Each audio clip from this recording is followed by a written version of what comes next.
નમસ્કાર શ્રોતા મિત્રો, આપ સૌનું સ્વાગત છે મારી YouTube channel awesome audio books Neet FM પર.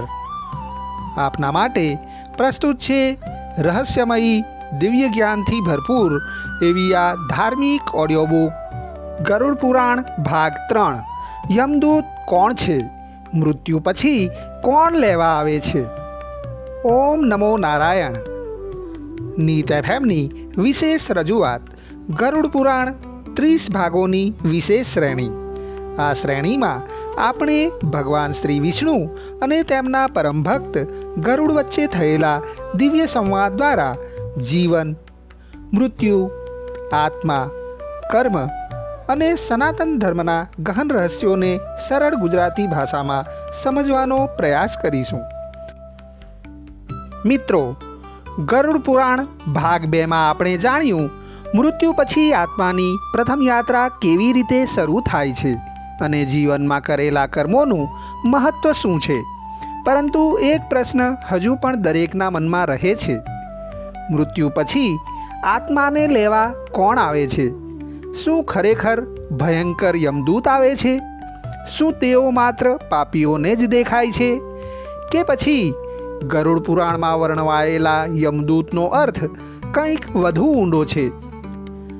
આજે ભાગ 3માં આપણે જાણીશું યમદૂત કોણ છે. શું તેઓ ભયનું પ્રતીક છે કે પછી ઈશ્વરના ન્યાયના નિષ્ઠાવાન સેવક? ચાલો શરૂ કરીએ આ રહસ્યમય યાત્રાનો વધુ એક અધ્યાય.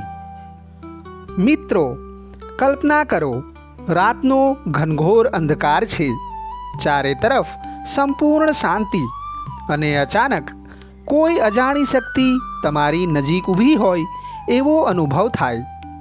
શું એ માત્ર કલ્પના છે કે પછી કોઈ અદૃશ્ય શક્તિ ખરેખર અસ્તિત્વ ધરાવે છે?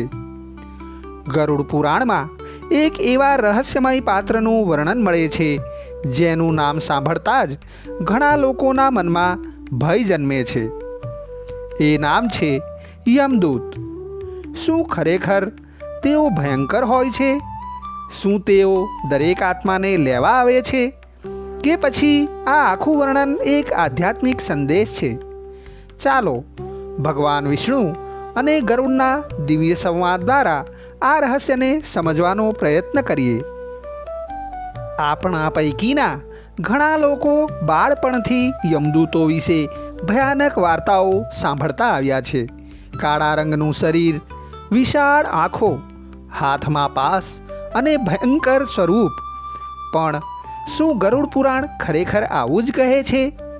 આજે આપણે જાણીશું યમદૂતોનું રહસ્ય, તેમનું કાર્ય અને મૃત્યુ પછીની યાત્રામાં તેમનું સાચું સ્થાન.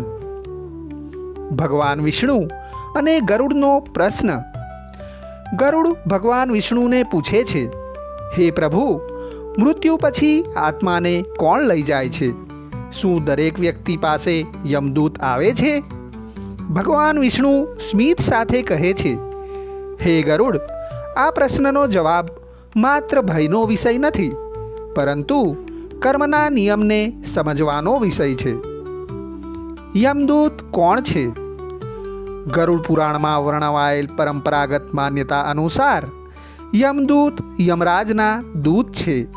તેમનું કાર્ય આત્માને તેના કર્મ અનુસાર આગળની યાત્રા તરફ લઈ જવાનું છે.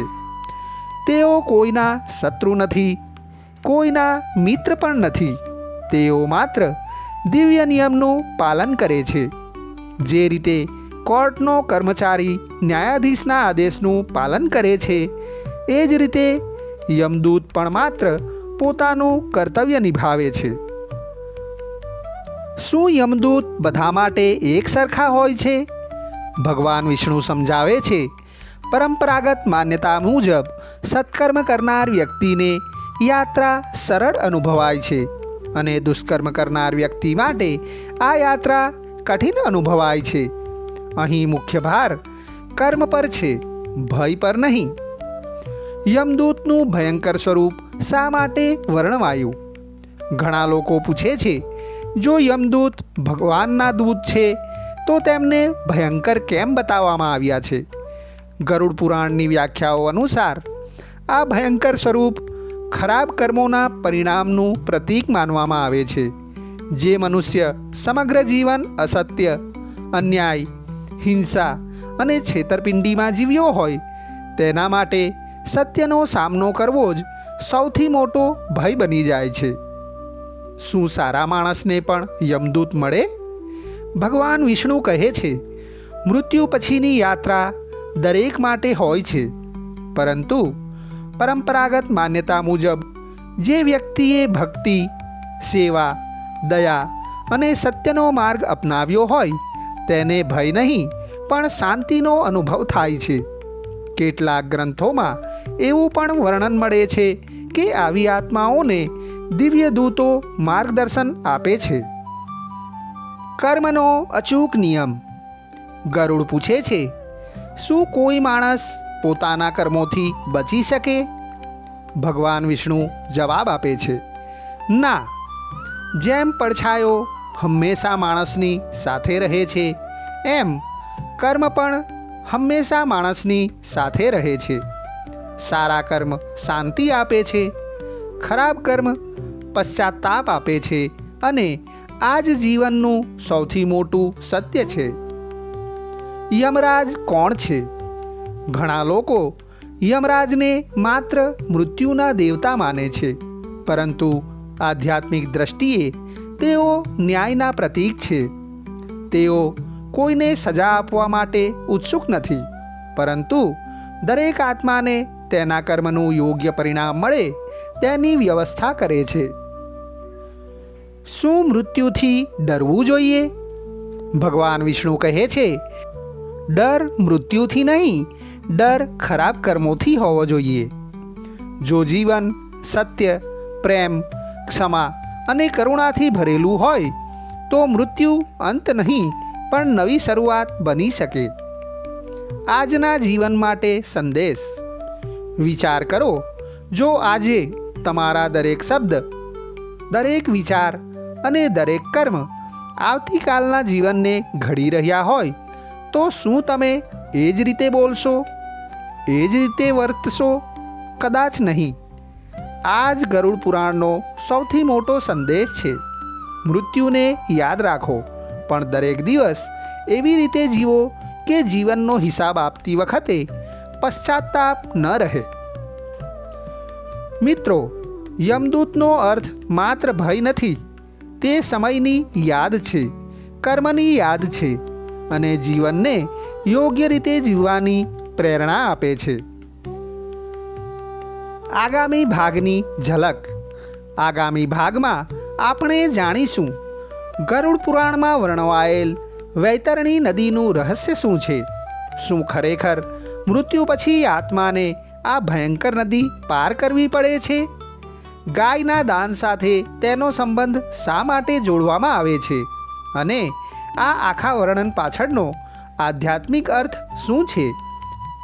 આ બધા રહસ્યો સાથે ફરી મળીશું ગરુડ પુરાણ ભાગ 4માં. ત્યાં સુધી સાંભળો, સમજો, જીવન બદલો. જય શ્રી વિષ્ણુ. આશા છે કે તમને મારી આ ઓડિયો બુક પસંદ આવી હશે. જો તમને મારો આ વિડીયો ગમ્યો હોય તો એને લાઈક કરશો અને તમારા સગા સંબંધી અને મિત્રજનોને આ વિડીયો અવશ્યથી શેર કરશો. અને આવનારા ભાગ સાંભળવા માટે તેમજ બીજી પણ અવનવી ધાર્મિક ઓડિયો બુક અને મોટિવેશનલ ઓડિયો બુક સાંભળવા માટે મારી ચેનલ ઓસમ ઓડિયો બુક્સ નીત એફએમને અત્યારે જ સબસ્ક્રાઈબ કરી લેશો. ઓસમ ઓડિયો બુક્સ નીત એફએમ સાથે જોડાઈ રહેવા બદલ આપ તમામનો ખૂબ ખૂબ આભાર. ફરી જલ્દીથી મળીશું નવી ઓડિયો બુક સાથે. ત્યાં સુધી આપ સ્વસ્થ રહો, સુરક્ષિત રહો. જય ભારત, જય હિન્દ. અસ્તુ.